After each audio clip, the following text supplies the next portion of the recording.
So this video has been going viral and been going around the internet for the past couple of days. This photo with the German national team from the FIFA World Cup with their mouths covered up by their hands. I didn't exactly know what was going on with that, so I decided to dive into some of the details, and some of what I found out may be surprising to you all. We're going to check into the reasons why the German team is protesting, what they're protesting, why they decided to pull back their stance, and what the fallout is right now. My name is Isaiah. I'm with Player Development. Let's dive right in.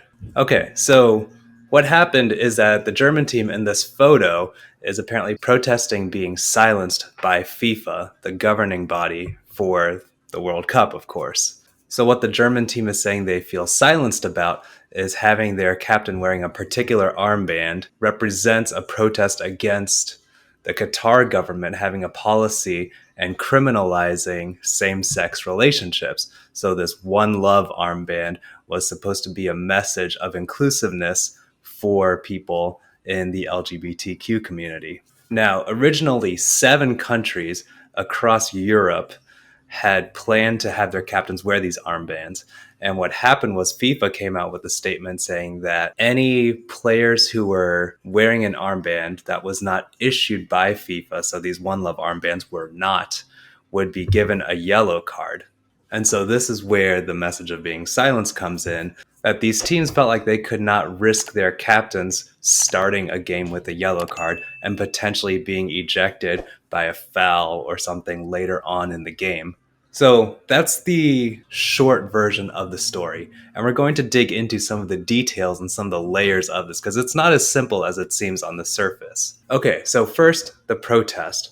Yes, it's been known and there's been controversy since Qatar was named the host of the World Cup for this year that because of their criminalization of same sex relationships, that teams might look to protest, fans might look to protest, even as they support their teams. Now, apparently, there was a request made back in September to FIFA that captains be allowed to wear these armbands in protest of those laws that they disagree with. According to Al Jazeera, there was no response given at the time of the tournament. So between September, when the request was made, and now at the start of the World Cup, there was no response from FIFA. German organization made a statement saying that initially they were prepared to pay fines, to take the penalties of not having matching gear or kits or not wearing the official FIFA sanctioned armbands. They were prepared to pay the monetary fine,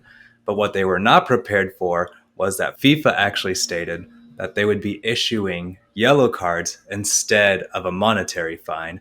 And this caught some teams by surprise, I think especially Germany, because the former policy was to have a monetary fine for a non-matching kit, and they changed it to issuing yellow cards for this tournament. In addition, spectators have been asked to cover up or change their clothing if they were sporting One Love apparel or something to the effect of protesting the policy of the Qatar government. So German officials have issued statements stating their disappointment. Also, the German team and other teams have chimed in saying they're disappointed by the stance that FIFA is taking. And some of this has come up in the idea of hosting the Olympics as well as hosting the World Cup. When there are countries who take on that privilege, is it considered that that organizing body, whether it's the IOC for the Olympics or FIFA for soccer, are they legitimizing the policies of that host country? Are they saying that they agree or at least do not disagree with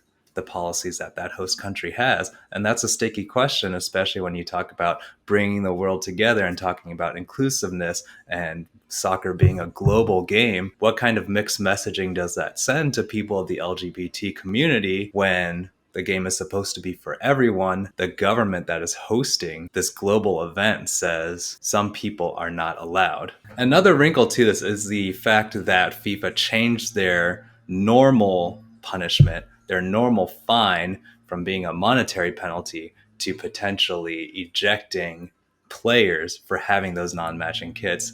And it seems like that change was made because of these protests and because of these potential for political fallout. And so that adds another step to FIFA potentially legitimizing or being on the side of the government that's hosting the event, as opposed to what people are going to say is like protest for human rights. So this is all very sticky. I don't know what would have happened between FIFA and the Qatar government if FIFA had decided to just stick with the monetary fines and allow, basically, or let's say make it easier for these teams to protest by having their non FIFA issued armbands. It's hard to say what the balance of power is between the teams that are participating, that bring a lot of fans, that bring a lot of revenue, versus the organizing body of the sport versus the country that's hosting. But I do know that as FIFA seems to have aligned with Qatar on this particular issue of protesting using the non-FIFA issued armbands, the power balance definitely shifts to be stronger against the players and the countries who are trying to take a stand for whatever message they're trying to get across. And so one question that I have for the German team and the German players, or maybe just all the players who are looking to protest in the first place, is this kind of very sticky situation of how much are you willing to sacrifice to get your point across. Obviously, the German team has kind of drawn that line to say we were willing to pay money. We are not willing to risk our chances of winning by having our most important players be ejected from the game or have to be suspended from a game. Again, some of these pro athletes have to navigate a line between their public personas as well as their personal goals and their personal values. We see those personal values come into light with these teams being willing to take a stance against what they see as an unfair law, but they also have to measure how much they're willing to sacrifice in that cause. And it's not up for me to say how far a certain athlete has to go or a team has to go in order to send a message. There have been teams who have boycotted Olympic Games before. There have been countries that withdraw from events out of protest against the hosting country's policies and things like that. But I can't imagine there's a hard and fast rule for, well, if you really believe this, then this is the stance you would take, or you'd be willing to sacrifice for that. You'd be willing to risk losing games in order to send that message. And I am glad that players are politically active and are willing to make their stances known through the platform that they have. I do hope that as Americans, as we tune in, that we start seeing that protest and politicization in sports is not just an American thing, but it's something that's baked into sport, that figures throughout history, athletes throughout history, have mixed their personhood and their public persona. And some of that is what makes them accessible and likable and influential. So guys, I don't know if this is the end of the protests for the FIFA World Cup for this year. I'm interested to see where it goes, and especially how international sports bodies handle these kinds of issues in the future. Because as we've noted in another video, the line for cities signing up to host the Olympics or global events like the World Cup are dwindling, that people are seeing that there's a huge economic cost to the city, and honestly, sometimes not a lot of benefit to be gained. And so as governments that have policies that not everyone agrees with move to the front of these lines because they might be the only ones who are willing to pick up the tab for these events, we might see more of these protests coming in as players wrestle with the ideas of different governments and cultures that don't agree with what they believe and what they feel. I'm interested to see how that continues to play out in American sports and global sports. So that's a little bit of what's going on in Qatar right now with the German team, with the other teams that may have thought about protesting, with that one particular photo that kind of brought a lot of this to light.